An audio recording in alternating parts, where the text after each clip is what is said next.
It's a big, hard world out there, but you're ready for it. And you're ready because there is nothing more powerful than you using your personality to serve the calling of your soul. Every one of us has been called to the planet to use, and in this moment, in this political moment where everybody is just hysterical, in this moment, the call is for whatever side you choose to be on, to use more of you to bring forth the light. And to do that, you've got to have clarity about who you really are. There is no life without a spiritual life. There is no life without understanding what Pierre de Chardin, the philosopher and mystic, said. We are spiritual beings having a human experience. So your real job as you go out to try to find one and have all of this anxiety and fear, and your real job is to know the truth and to create a spiritual practice that allows you to stay in it. To be clear, I'm not talking about your religion. I'm talking about whatever it is that nurtures the essence of you in such a way that you can do what you came here to do. And one of the reasons why I was able to be so successful all those years on the Oprah show is because I understood there was really no difference between me and the audience. I was a surrogate for the audience because I know that the audience and you and you and you want the same thing I do. We all want to be able to live out the truest expression, the fullest, purest expression of ourselves as human beings. That's what you want. And in order to do that, you've got to practice, you've got to develop that spiritual muscle that allows you to check in with yourself and not have to ask everybody else about a decision, but to have the clarity of your own knowing, the comfort of your own knowing. And to do that, you've got to live in the space of gratitude. That is my number one spiritual practice. I practice being grateful. And a lot of people say, oh, Oprah, that's easy for you because you got everything. I got everything because I practiced being grateful. I ran across this beautiful quote the other day. I can't even remember who it was from, that said, do not waste your time desiring what other people have. Remember, the things that you now have are things you once only hoped for. So I live in that space every day of practicing gratitude because I know that being grateful wherever you are, whatever place or space in your life, being grateful changes your personal vibration. I was just having a conversation with Sheryl Sandberg the other day about her book, Option B, and we all know she lost her beloved husband, David. And I said, how did you get through it? And she said, by practicing gratitude. I didn't believe it at first, but I started to write down 3 things every day that I was grateful for. I said, oh, I've been doing that for years.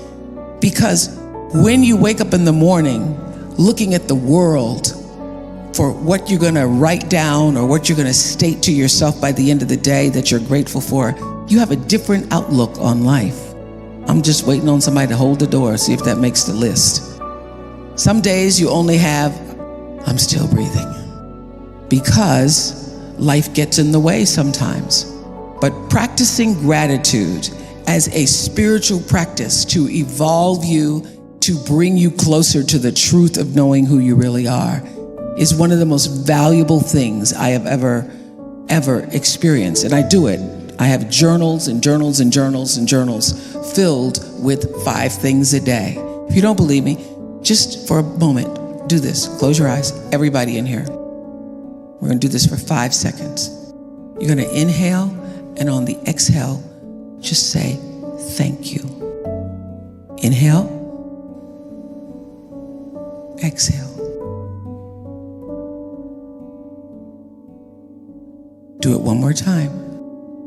Let whatever you're most grateful for in your heart in this moment just rise to the surface. Deep breath. Thank you. Open your eyes. Don't you feel better? You feel better. Researchers have shown that if you can just for 17 seconds a day,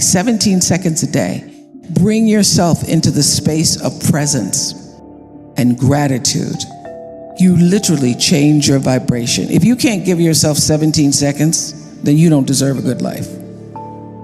You can't give yourself 17 seconds to breathe and say thank you, then just let whatever happens to you. Finally, I leave you with these words. I'm so happy to see my friend Chip Babcock, who is my attorney here. His wife Nancy is a trustee here.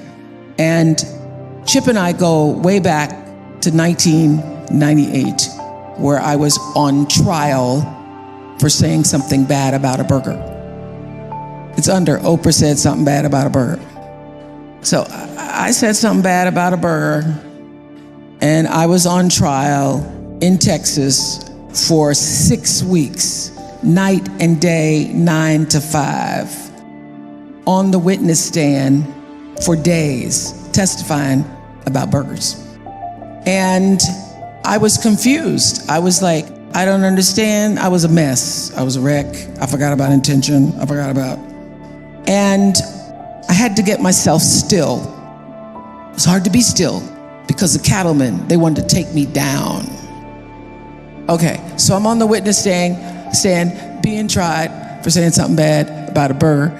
And the prosecutor is saying, you, young lady, conspired to bring down the entire beef industry.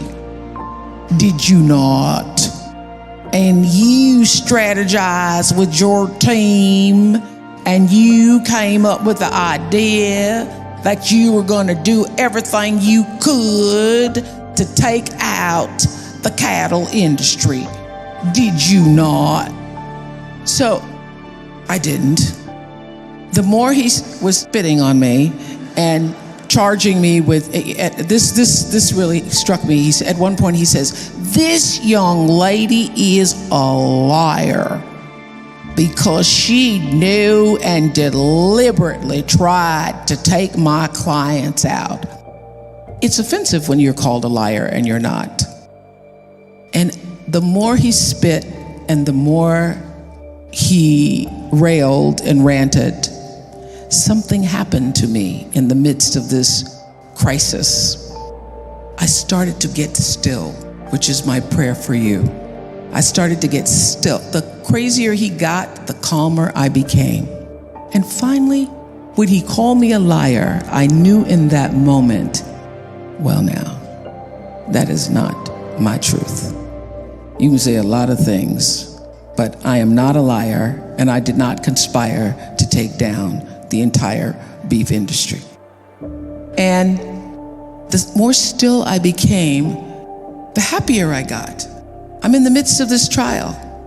Chip can tell you, I came off the witness stand and I went, that was great. He said, why? I said, because I got to see and figure out who I really was in the face of being called a liar, being called a conspirator, being told who I was not. And what I know is all trial. Everybody goes through trials. I just happen to be in an actual trial. All people, if you live long enough, there's going to be a trial in your life.